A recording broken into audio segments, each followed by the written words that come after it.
What is up, friends, YouTube and motorcycle enthusiasts? This is Accelerate coming at you with the third part of my rider fitness series. And I gotta say, guys, I'm absolutely loving this video series because I get to talk about some of the things that I've been working on personally, some of the things that I've been passionate about for a long time. It's just been great.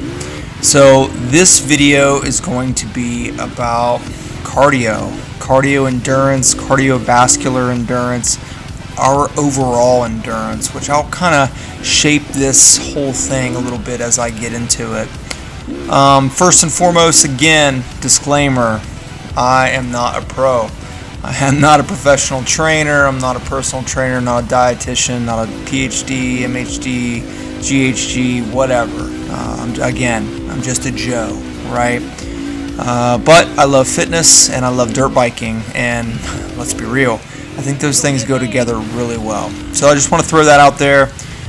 This information's mostly about me, about what has worked for me and what I have learned. If it's wrong, if I'm misguided in areas, definitely leave a comment. Let me know. We can learn together because I'm always learning, as many of us know. Alright guys, so getting right into it, let us define cardiovascular endurance, aka cardio. So, in my opinion, define that as the ability for your heart and lungs to circulate blood throughout your body in an effort to create enduring physical activity. That's pretty much cardio. A lot of heart, a lot of lungs, and some muscle too, and we'll get into that a little bit later. But that's the main definition of cardio. We talked about muscular strength, building your strength, and we're going to talk about the circulatory system as well. It's a very important part. So with cardio, let's ask ourselves, why does it make you better? Well, first of all, the endurance for your muscles. Again, we're circulating oxygenated blood, so your muscles essentially need fresh blood all the time to cleanse out that lactic acid or lactate. And lactic acid is what a lot of people say, but humans don't have lactic acids, they actually have lactate. So in any case, the burn, right, the stuff that causes soreness. So the next is circulation for the brain. The more advanced and more efficient our cardiovascular system is, the better circulation our brain gets for blood, which, as you can imagine, directly affects our reaction time and mental clarity whenever we're trying to figure out whether to, clutch, brake, throttle, body movement, whatever, in this fast-paced, complex stuff that we have to do while we're riding dirt bikes and trying to make it over obstacles. So very, very beneficial. Finally, body temperature regulation. So thermal regulation is a large part, your cardiovascular system is a large part of your body's thermal regulation, and the better cardiovascular efficiency you have, the easier it is for your body's temperature to regulate. Now, there is different conditioning in that parts and things like that, but it does help, so it's always an added benefit. Alright, so moving into the second part of defining is, how does it make you better? So the how is really is interesting too, because it's pretty much broken down into three areas. First and foremost is stretching of the heart, so that it pumps more strokes per volume of blood. So that's really what it comes down to. We're not really going to make our heart physically bigger, we're just going to stretch it. And the heart is a muscle, as you can imagine, so its efficiency really comes from stretching. So the next piece is that we increase lung capacity so that it oxygenates the blood easier. So there is a little bit of a caveat with this. Just know that lung function cannot be improved. So our lungs are very, very fragile organs in a sense, but it cannot be improved. But efficiency can be increased around 5 to 15% through frequent use. So cardiovascular use, your lungs can expand and your oxygenation can increase 5 to 15%, which isn't actually a huge amount if you think about it. A lot of people think that their lungs physically grow and all this other stuff. That's just not the case. Most of it is the stretching of the heart, and that pumping, the volume of pumping, that oxygenated blood is really where a lot of that's coming from. So the last piece of this, how does it make you better, is actually training the muscle.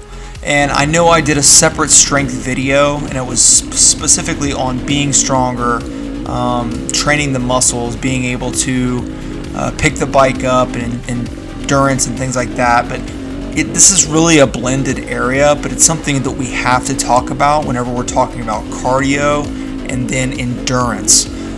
So what we do there is we train the mitochondria of the muscle that ultimately makes them more laxative or enduring, that they can endure the threshold or actually produce less of that lactate or lactic acid that we like to say. So I'll get into that here shortly. So those are the three areas for how it actually makes us better, of having better cardio, which, as we know, is absolutely critical.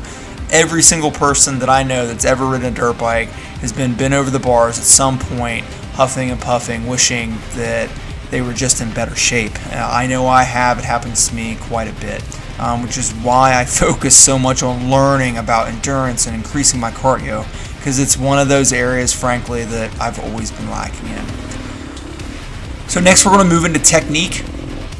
So techniques to increase our cardio endurance. This is, again, going to be broken down into three areas that we kind of talked about before. So first of all, the heart and lungs. Stretching the heart, like I said before, and through the function of doing more cardiovascular exercises, the lung efficiency will increase along with it. So we really focus on the heart here. So for 90% of folks, steady state cardio for extended periods is literally the best way. That is one of the most basic and efficient ways to stretch the heart. What we're talking about is literally 45 minutes to hours. And that's not a hard and fast rule, because everybody's starting from a different place. But what we talk about with this is the intensity is very low. And the easiest way to gauge this is the talk test, or what a lot of runners or coaches talk about as a talk test, being able to literally have a conversation while you're doing this cardio.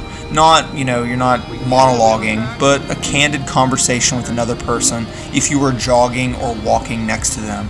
The longer you do this, the more the heart will stretch. The more frequent you do this, the heart will stretch more and more, and eventually your jog will get faster and faster. As that heart stretches, it again becomes more efficient, is able to pump more blood, and then your heart training will ultimately take place. So the second piece to this is interval training, which a lot of us think of as HIIT. So HIIT for the heart is really getting common in today's fitness world just because of time. We're talking about taking our heart rate to 80-90%, then we walk or jog or do whatever that activity is to lower the heart rate down and then simply repeat it. This is more efficient for time, but it's also, it can have its impact. I guess it can have its impacts in not being as efficient as well. But HIIT or interval training it's another method, but we just have to be careful about where we're starting from.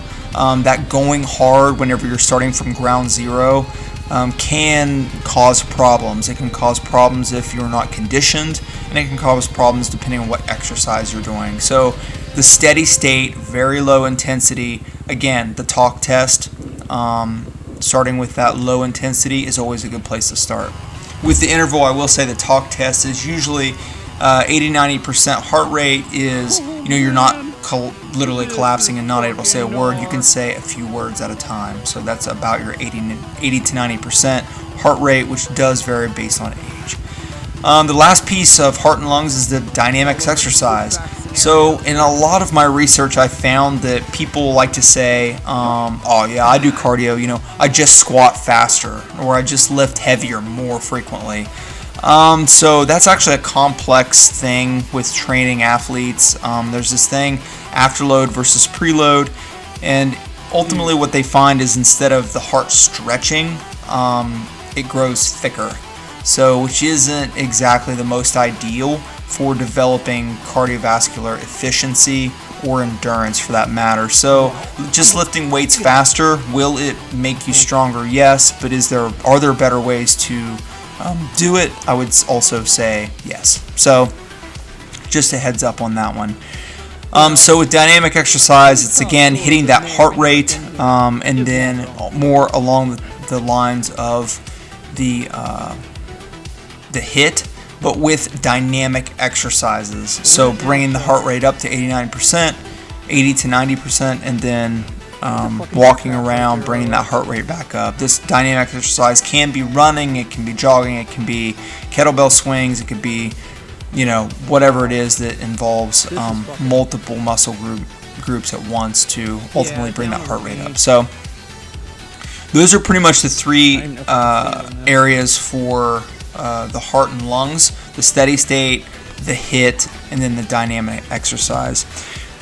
So next, let's talk about muscular endurance. And I'm not talking about strength here specifically, but we cannot talk about cardio without talking about our legs and our muscles and overall endurance. We know that muscles are a part of our endurance despite how good our cardio is. So I mentioned before that we're developing the mitochondria, and what that is that's essentially the muscle cells, their efficiency to convert energy. And it gets really scientific and weird, but developing the mitochondria is ultimately what we want to do. So we can do that in two different ways for both slow fiber and slow twitch fibers and fast twitch fibers, which we have combinations of both in the muscle. So the best way to do that for slow twitch is, like I kind of mentioned before, for stretching the heart, it's that steady state cardio that is below the burn. So the lactic acid we're talking about and how our body uses energy as fuel, we're staying basically below the burn, or at a relaxed state, kind of like that steady state cardio I was talking about before with stretching the heart. Very, very, very similar. So staying below the burn for long periods of time. And what that's basically doing is it's teaching our body to ultimately create less and less lactic acid or lactate,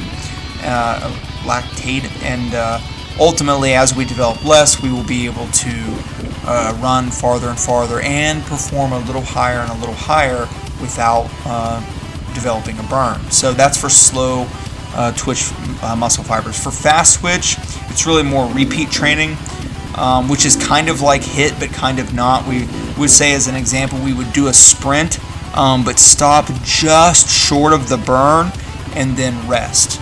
And that tempo of just coming right up to the line of an intense burn to muscle failure and then backing off and then doing that repeatedly over and over, that threshold, there's what a lot of runners call a tempo run, is also how they develop the fast fibers, and ultimately how it's another way of training the muscles to ultimately produce efficiency. What we're looking to do is just generate efficiency for our muscles to be able to clean out that lactate and that lactic acid more and more efficiently, which eventually makes us better for longer and longer and longer. We can continue to perform. So that's pretty much what is up with the muscular endurance and the mitochondria. So the last I'll talk about is the intangibles. I don't have a lot to talk about here, but it's worth mentioning. Anytime we're talking about endurance, we have to talk about breath work. And this is something that I really didn't know a lot about. Building our carbon dioxide tolerance. There are breath coaches out there. Obviously, any kind of professional athlete, whether it's a soccer player, a football player, an Olympic, or even collegiate sports, they have breath coaches. I assure you, it's extremely important. There's a lot of techniques out there. Breath work, even in your off time when you're sitting on your couch, can give you huge athletic benefits. So there is something to it. It's not, it's not just guru science. Next is nose breathing. So that kind of goes along with breath work. Overbreathing denies our brain actually 30% of blood flow. So nose breathing has been proven to have huge athletic gains. So there's that piece as well. It kind of falls under breath work. Then we have rest, of course, sleep and rest and nutrition, and then absolutely flexibility and mobility. All of these things that keep us healthy to being able to perform cannot go without saying. Just like with my strength video, I have to talk about flexibility, mobility, and just overall eating right and taking care of our body, whole foods, and all of that good stuff. All right. Next, we're going to move into the frequency. Now, frequency, ultimately, how often are you going to do this? And I'm going to say the same thing that I said about the training with, in my strength video, which comes down to, if I had a choice between riding the bike or going for a run, I would probably ride my bike. Riding the bike is going to make you much better at riding than pretty much anything else you can do. Unfortunately, because of our life and time, a lot of times it's easier for us to go for a run than it is to ride our bike, just based on other exterior or logistical problems. So getting a workout in after work or at lunch or in the morning before you go in or something like that absolutely has its benefits.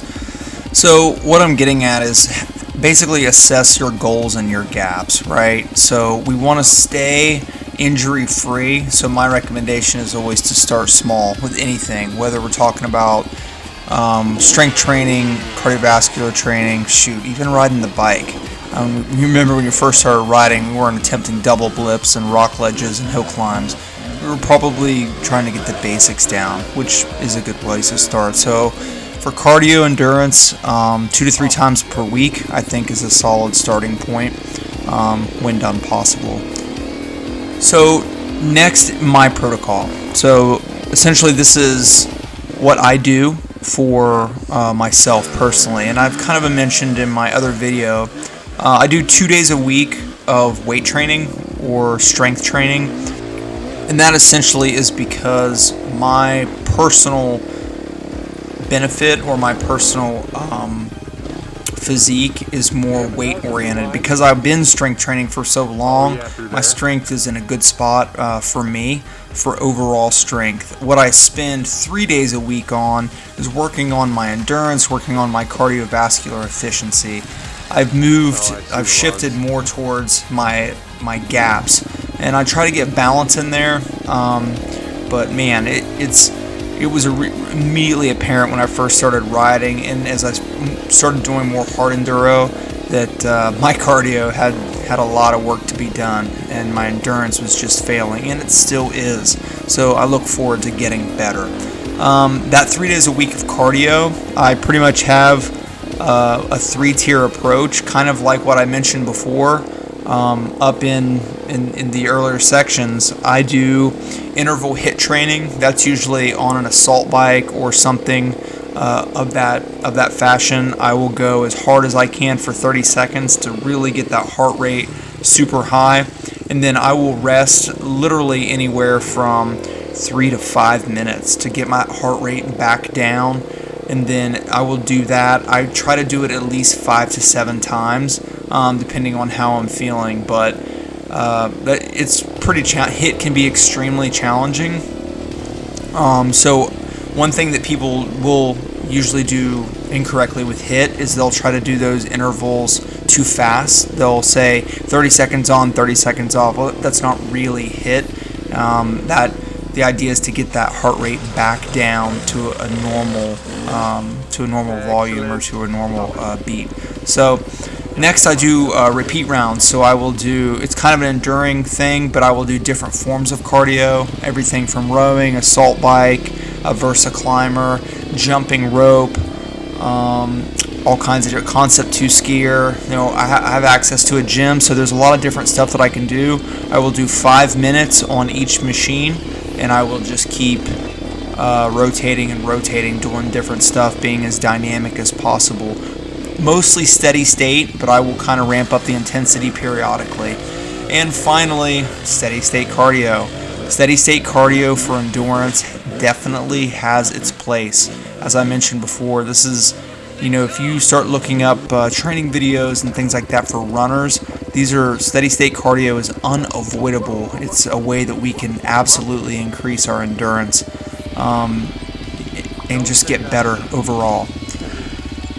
Alright, my friends, that is pretty much it for my video for cardiovascular endurance training. I really hope you guys have got something from this. I encourage you guys to get out there and do some training. Everybody has, for the most part, usually a job that they have to go to and a lot of other things going on in their life, and it's not easy. None of this is easy fitting in, but again, we always can't ride usually, and if you can't ride and you want to do something extra that will benefit your riding, highly recommend doing some weight training and then doing some cardiovascular training as well. You'll be amazed how the gains that you can make along the way. So hope this has been informative for you guys, and hope you guys have a fantastic week. Get out there. Hope it's not too hot where you're at. We're coming into the really hot part of the summer. Drink lots of water, get plenty of rest, ride a dirt bike. This is Accelerate once again, signing off.